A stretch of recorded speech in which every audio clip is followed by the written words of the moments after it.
USA team captain Megan Rapinoe could run for office, what would her campaign slogan be?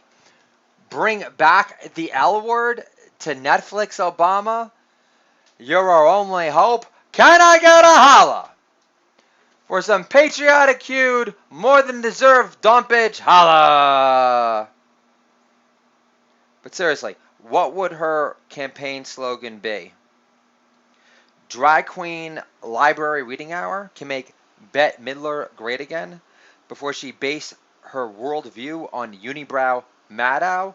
Free sashimi lunches for Olympic hopeful muff divers. Make Sarah Silverman funny again.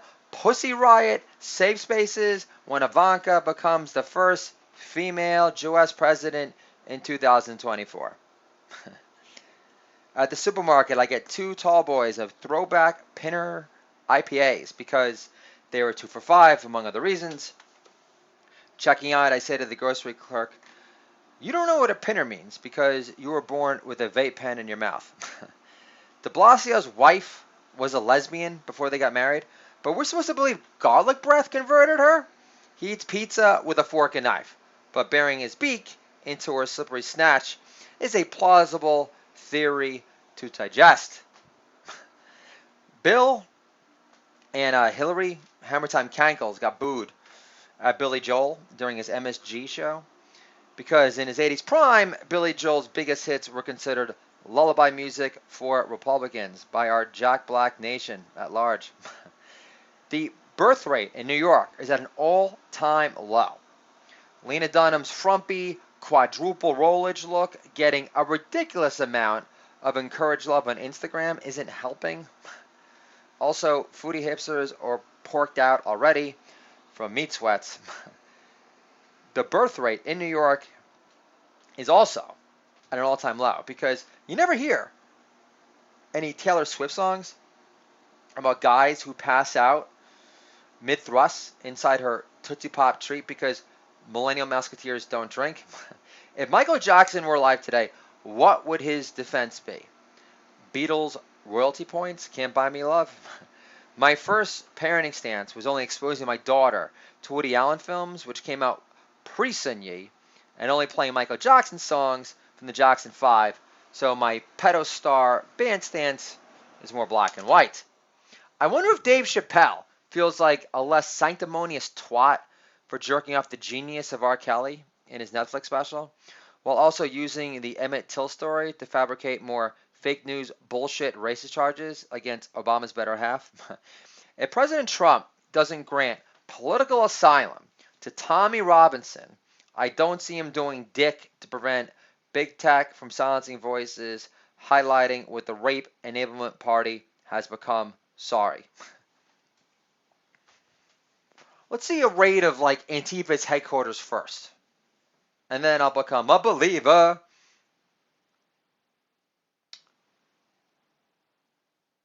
In Trump doing something about big tech. Bonding with the locals at Harvest Moon Cider Bar. This is a doodled out of here. Here's some primo weed. I like to prove not all Jews are greedy, demonic scumbags like Bernie Madoff. Oh, I dropped a quarter. I'm not going to slip my vertebrae out for it. Thanks. Oh, so you're a comedian. That makes sense. For a moment, I thought you were just on really good coke. I was a greedy heap for not once offering me any. My bad. Met a hippie musician who used to bang a girl who danced in a cage for Kid Rock shows. She was so enrapturing, she almost ripped his life shooter out of its socket. She dumped him. Moral of the story is, Kid Rock cage dancers can break your heart. I'm at my son's future high school. And we're passing by the trophy section. This dude all dad, being me. Volleyball trophies, Division 1, not bad. You know, Samuel, Daddy lived in Hermosa Beach for a bit. Sand scattered, hard body navels abounded. Janitor passes by and laughs, long time! Pelosi isn't a racist because she claims her grandson sees only piñata colors in the heart of the barrio homes. Russian bots pushed fake news for Kaepernick to take a knee. I thought Michelle Obama pushed him down in that direction. With her never been proud to be an American bullshit until her husband let ISIS run wild and usher in 2.9 GDP growth. Limbaugh, does that pass your funny conservative test? One time I read someone on Breitbart calling him a poor man's Rodney, which I thought was an insult to Rodney.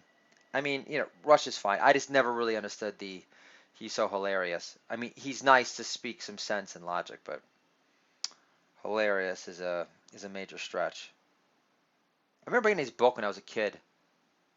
There's a guy, Lonnie. Is that his name, Lonnie? Yeah, I was in the alternative school, and he was enraptured by the bullshit allure of Bill Clinton. And so I don't really know. It's not like he was so annoying. I'm like, you know what? I'm going to look up Rush Limbaugh. I mean, I didn't have one person. I mean, I'm a Jewish New Yorker. I didn't have anyone saying, oh, you got to read Rush Limbaugh. I remember reading it. I mean, it was okay. I mean, it wasn't like reading Henry Miller. But at the same time, Michael Savage books are a complete snooze fest also. So, and he has been blessed with the speck of the funny Jew bone. So, really, Michael Savage being more pathetic for being more boring than Rush on the page, in my not so humble opinion. Fake news is an expression now. Actually, it's a fact-based, truth-enshrouded reality. Ban ICE, because caring about Homeland Security was so weapons of mass destruction years. Friendly reminder, Babyface Omar described 9/11 as something happened, like it was a forgettable Edward Albee play off Broadway. I hear they're doing a remake of Three's Company based on the Bomb Squad freshman congresswoman called Allah's Avenging Angels because they are all virgins, I'm assuming, except for AOC cranked up on high-grade coke in college. I'm happy for you means I'm all out of manufactured pleasantness in your honor. I'm happy for you means your dad's shoulders collapse in shame when you hug your dad for a reason. I'm happy for you means you lucky, unworthy, spoiled piece of shit. I'm happy for you means mom and dad are making your younger brother feel like the unintended, unwanted defect again. I'm happy for you means your dad is fake news Bob Dylan deep. I'm happy for you means you're an idiot for thinking our relationship is a shining example of love supreme. Love supreme. Yeah. Pretty sure Rush isn't quoting love supreme. I'm happy for you means you fail the friendship litmus test. I'm happy for you means they don't think you deserve anything that's jealous inducing for them. I'm happy for you means not really. I'm happy for you means your mom is rudderless without Snoopy giving you less generic lip service. David Crosby, Garfield in the yard, having to follow Neil Young used to be so hard, thinks Trump has no restraint. But Trump's never drank, smoked, or did coke when it was free liver spots. Baby boomer arrogance never dies because of you. What does USA Captain Megan Rapinoe tell a lesbian Trump supporter at the Cubbyhole Bar in the West Village? I wouldn't lick Ivanka clean with toilet water from detention camps if Michelle Obama was guaranteed victory in 2020. Trump stokes white nationalism. Was the Klan under the sheets depressed for 8 years when Obama was president? Do popes normalize pedophilia decade after decade? Still, make Nazi Germany great again wasn't his campaign slogan. Judd Apatow disciples. All the media has done for 3 years is divide. How is this division problem Trump's fault exactly? Did he write a golden shower fantasy tale to give Obama loyalists the right to spy in his campaign for opposition German porn research? Hillary on Megan Rapinoe as Secretary of State. What difference does it make? I'm getting booed at Billy Joel shows, at the Garden, at least backstage. Stevie Nicks flirts with me and says, tell me sweet little lies. But Use some mouthwash and then brush your teeth 5 times before you do again. Huma liquor breath. It's hard to feel like a distinguished self-published author on Amazon, knowing that Jeff Bezos profits from books such as The Jew as World Parasite. But I'm sure your new main squeeze loves you for your unbiased dirt rag Jeff. Trump haters love to anoint themselves as the more respectful party, yet they're the ones who ruined the old rule charm of the NBA, NFL, Hollywood, rock and roll, and all forms of gatherings with friends and family for 3 years straight. Do I think everyone should be created equal? No, I don't. Especially anyone who thinks Antifa is on the side of the right. Because you want white boys on crystal meth cracking Trump supporters' heads on your behalf. You dumbass crackers. My parents are fake news hippies because they lived in Arizona for 8 years as self-satisfied, smug East Coast retirees, Bob Dylan evangelists of sorts, not once been to the Grand Canyon. Drinking warm shower before it cools is strike two against you, mom. No offense.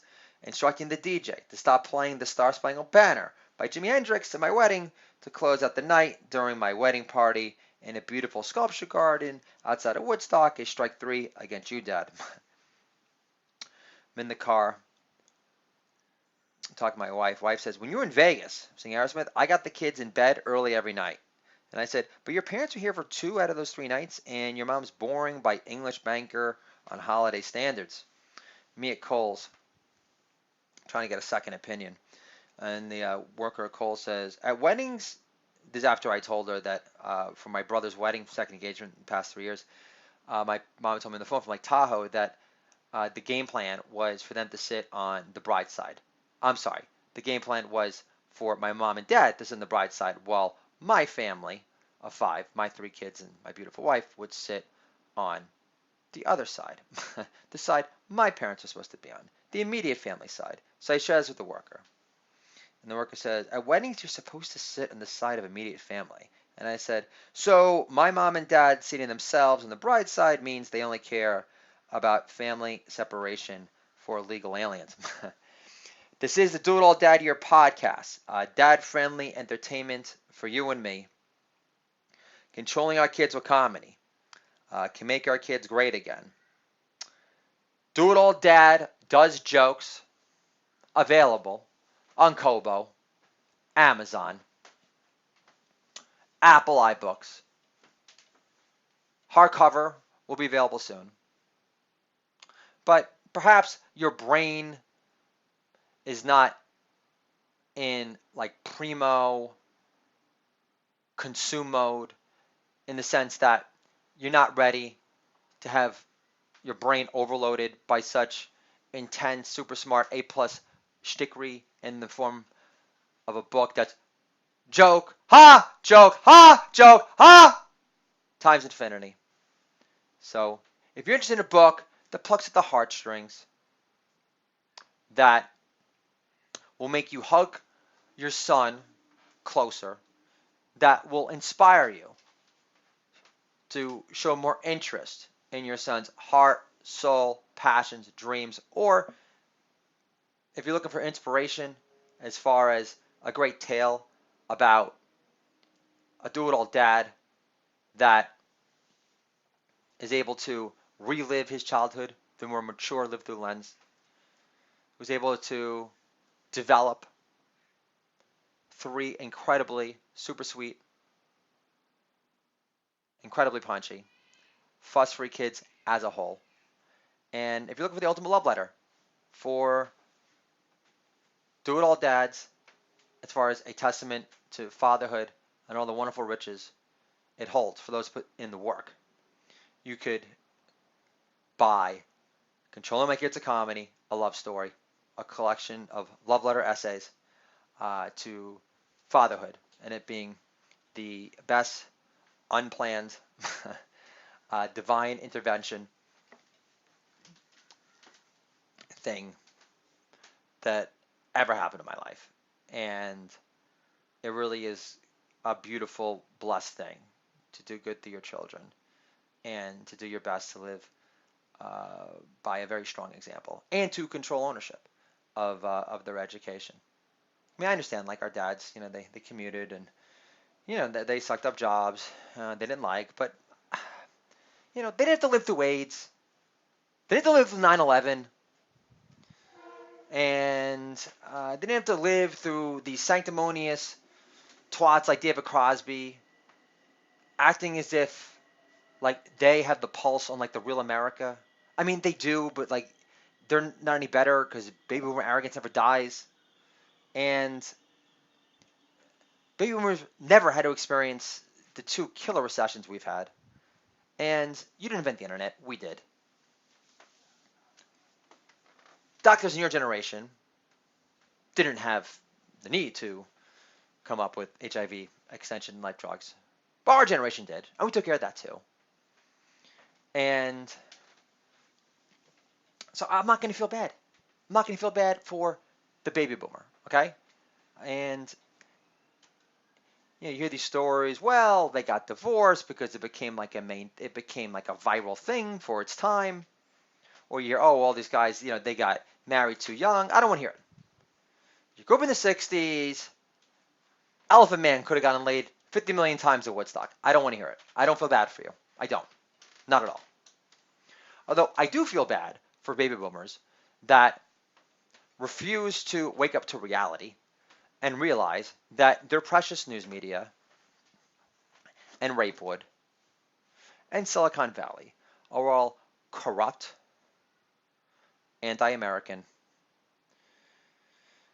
radical Islam siding, Antifa normalizing, Chinese selling their souls, decrepit, deplorable pieces of shit.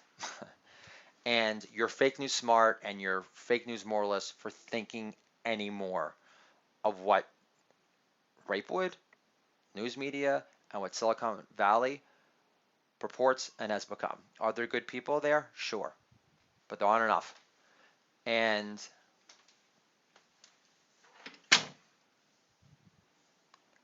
it is embarrassing that we have a news media, a social media universe, Facebook, Twitter, and Hollywood that is so intent on propping up those evil, spoiled, fascist, anarchist scumbags known as Antifa. It's embarrassing and pathetic that they have to leak falsified information involving golden shower tales with less legs than Lieutenant Dan to serve their corporate masters at large. So this is where I'm at with Trump. And I've said it before. I love Trump above all else because he's the most pro-Israel president we've ever had. After that, why do I love him? He's a proud New Yorker who's working for free, and he is the only president in my lifetime with the balls that has made his entire platform based on serving Americans first. For example, such as American vets, getting the VA hospital in order, making it easier to get rid of those people from 4th of July that treated our vets like shit, okay? I mean, what more do you need to know, America?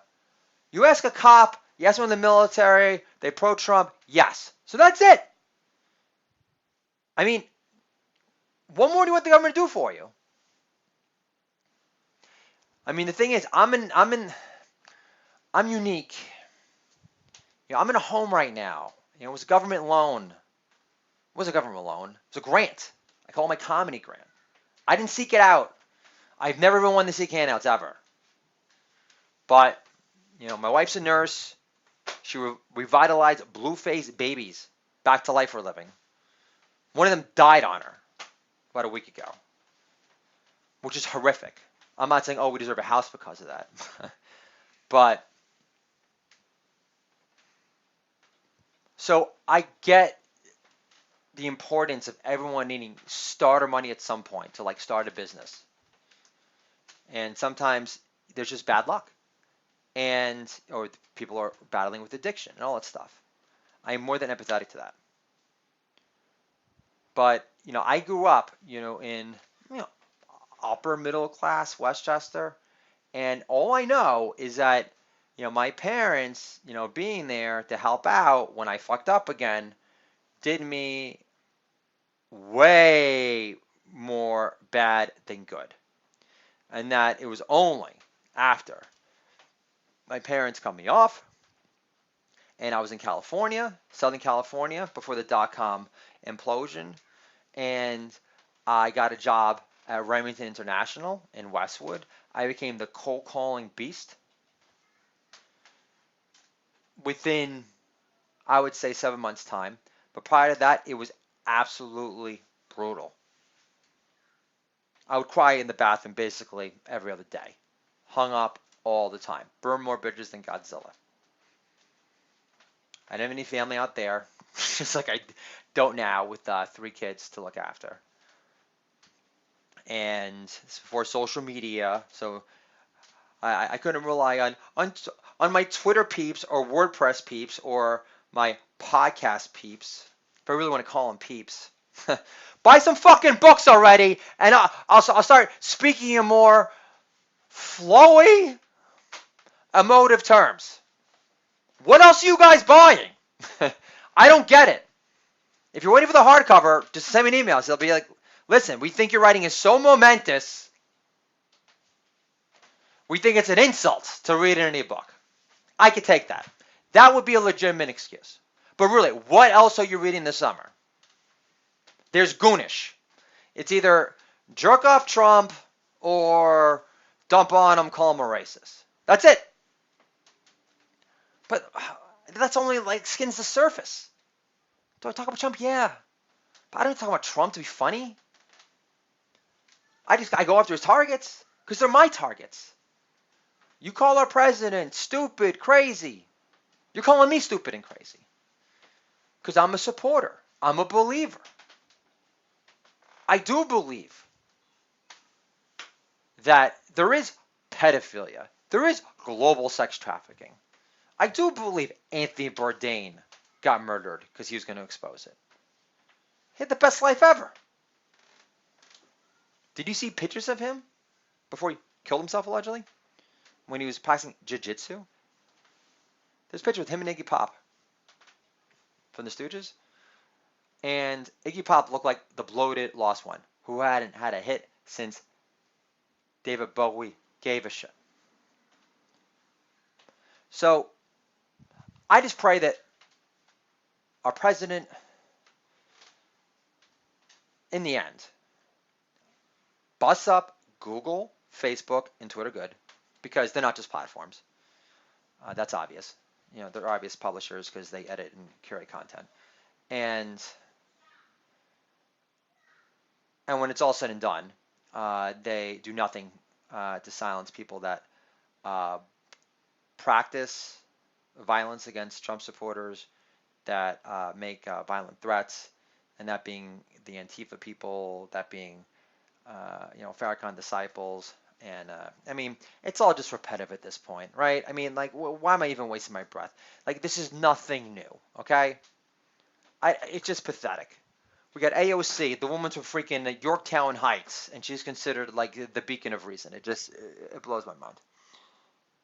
I mean, people say you shouldn't mention all this stuff. Like, do you have protection? No. I have like an unused headbutt. But like, why is it that like that should be the case? Why is the other side so afraid of the truth? Why is the other side so enamored with Hillary Hammer Time Cankles? Do they know that Bill Clinton has a black love child? Do they know that Hillary was, one of her like mentors? It was like a member of the Klan. Did they know that when she was a lawyer before she got disbarred, that she literally laughed when like some pedophile got off and this like girl was in tears? Do people like know these things at all? So, and by the way, people say Pizzagate, like, oh, some guy shot up Count Pizza. He goes, he's a real crazy guy. Meanwhile, he shot up like the database there, so pretty convenient. People know that like that when Huma worked for Hillary, that like her mom was in charge of some like jihadist like dirt rag propagandist like newsletter like quarterly. Are people aware of these things? So I'm tired of talking about all these subjects, especially if you're not buying books. I'm really considering folks just, I mean, I told myself, write the books and you're done. Talking about Trump, the resistance, blah, blah, blah. So I'm going to answer right now. I'm officially done. I am boring the shit out of myself right now. If I'm boring myself, you guys, forget about it. And obviously, talking anything pro-Trumpian, obviously, is not going to get me a new notable anytime soon. And in the end, I really don't want to be that kook that is in essence talking to himself. And I would much rather do it on stage and harass people and make people uncomfortable with the truth. And that would be way more rock and roll because checking out my freaking Libsyn to see download stats and not see any books sold, makes me feel like I'm wasting my breath. Makes me feel that it's not really the best use of my time, and that I it's not enough. I was telling my kid today. I go, listen, kiddo, Arthur, great time with my son today. Ran on the track today, did 2 laps. Went to Home Depot afterwards. Teaching the importance of earning versus just being given a prize. Got this push pop, and I bought it, and I busted balls, and I said, "Is this even allowed? Can I buy just a push pop at Home Depot without there being a 4x4 minimum? Can I get a holla? For I can't get the A+ delivery stick recreation experience out of my system. Holla!"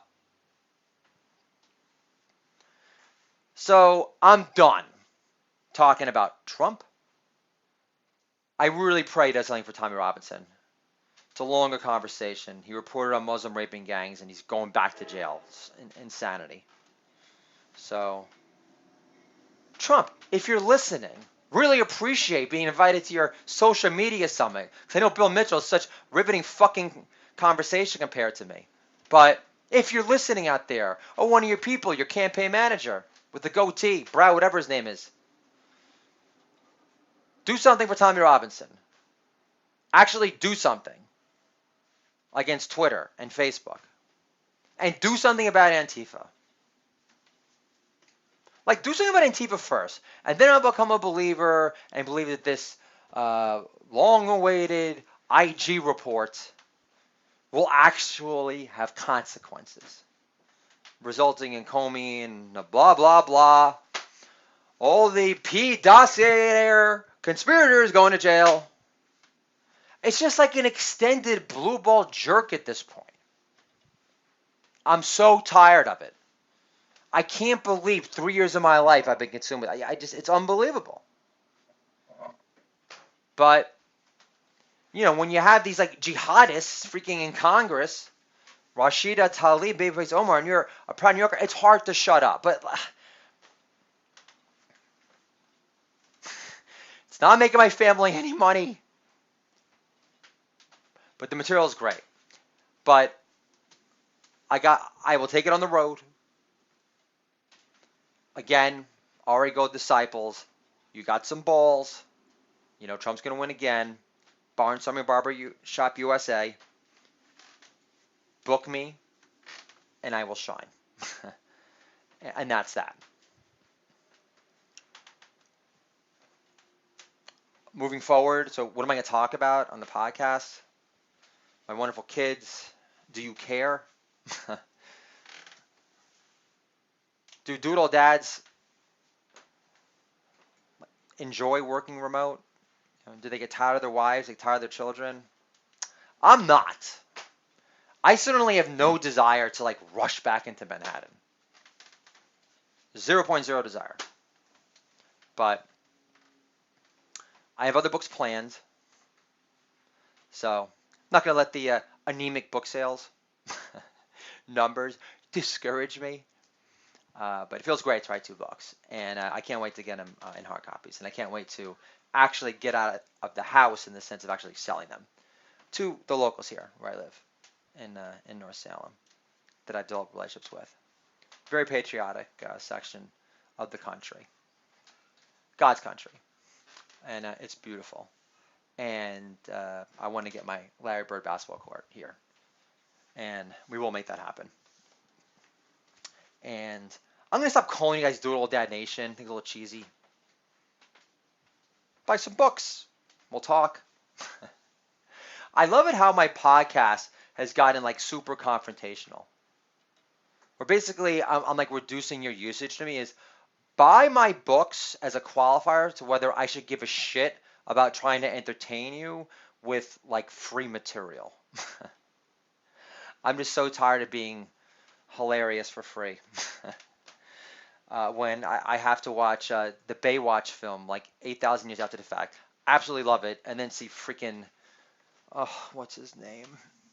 The black like hipster guy who looks like a freaking creep who hosted his own showcase in Brooklyn.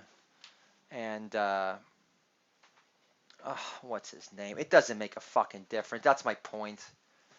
Guy was making bank doing colleges. Now he's in movies. Got like more personality and like a freaking shaved corn than that guy. Oh, what was it? Cannabis Terrence.